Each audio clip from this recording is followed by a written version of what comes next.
السلام علیکم ورحمۃ اللہ وبرکاتہ الحمد للہ رب العالمین والصلاة والسلام علی اشرف الانبیاء والمرسلین نبینا محمد وعلی آلہ وصحبہ اجمعین۔ کافی دنوں سے اصول حدیث پر اور مختلف احادیث کے اصطلاحات پر ان کی تعریف پر ویڈیو چل رہی ہے۔ آج کی ویڈیو جو ہے وہ حدیث العزیز کے بارے میں ہے۔ حدیث عزیز کسے کہتے ہیں؟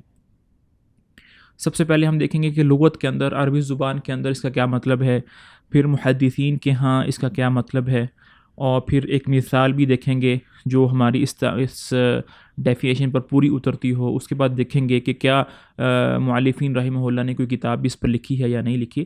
تو آئیے اپنی ویڈیو کا آغاز کرتے ہیں۔ سب سے پہلے ہم دیکھتے ہیں کہ لغت کے اندر، عربی زبان کے اندر جب عزیز بولا جاتا ہے تو اس کا کیا مطلب ہے۔ ایک تو اردو کے اندر بولا جاتا ہے نا کہ وہ مجھے بڑا عزیز ہے، بڑا پسند ہے، یہ مطلب نہیں ہے۔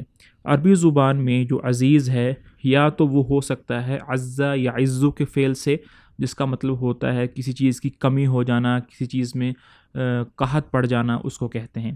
یا پھر یہ ہے عزا یا عزو سے کہ کوئی چیز مضبوط ہو جانا یا کوئی چیز طاقتور ہو جانا۔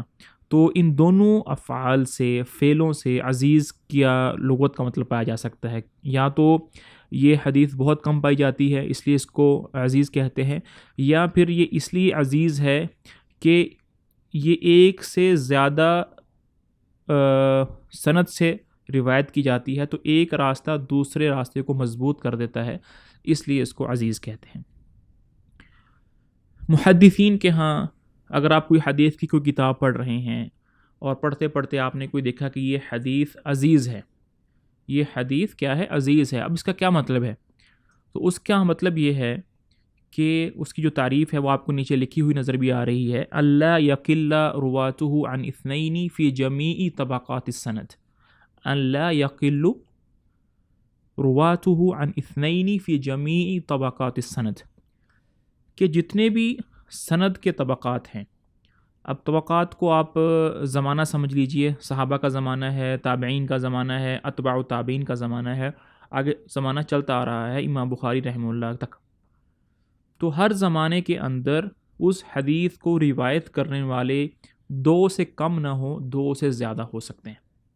تو ایسی حدیث جس کو ہر زمانے میں روایت کرنے والے دو سے زیادہ ہوں، دو یا دو سے زیادہ ہوں، دو سے کم نہ ہو، دو سے زیادہ ہو سکتے ہیں، تین ہو سکتے ہیں، تو اس کو حدیث عزیز کہتے ہیں۔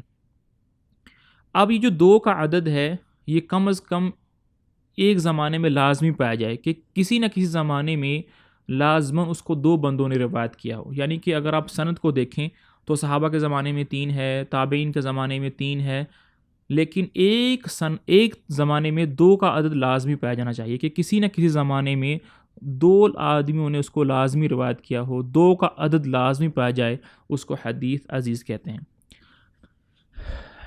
اب مثال دیکھتے ہیں، مثال سے زیادہ بات واضح ہو جاتی ہے، تو آئیے سکرین پر آپ کو ایک حدیث نظر آ رہی ہوگی۔ یہ جو حدیث ہے، لا یؤمن احدکم حتی اکون احب الیہ من والدہ وولدہ والناس اجمعین، کہ تم میں سے کوئی شخص بھی اس وقت تک کامل ایمان والا نہیں ہو سکتا کہ جب تک میں محمد صلی اللہ علیہ وسلم آدمی کو اس کے والدین اور اس کے بچوں اور اس کے تمام رشتہ دار سے زیادہ چیزوں سے زیادہ عزیز نہ ہو جاؤں۔ اب اس حدیث کو روایت کرنے والے امام بخاری بھی ہیں اور امام مسلم بھی ہیں، تو 2 کا عدد پایا جا رہا ہے۔ یہ جو حدیث ہے یہ حدیث عزیز کی مثال ہے کہ آپ صلی اللہ علیہ وسلم سے اس حدیث کو 2 صحابہ حضرت انس اور حضرت ابو ہریرہ رضی اللہ تعالی عنہما نے سنا۔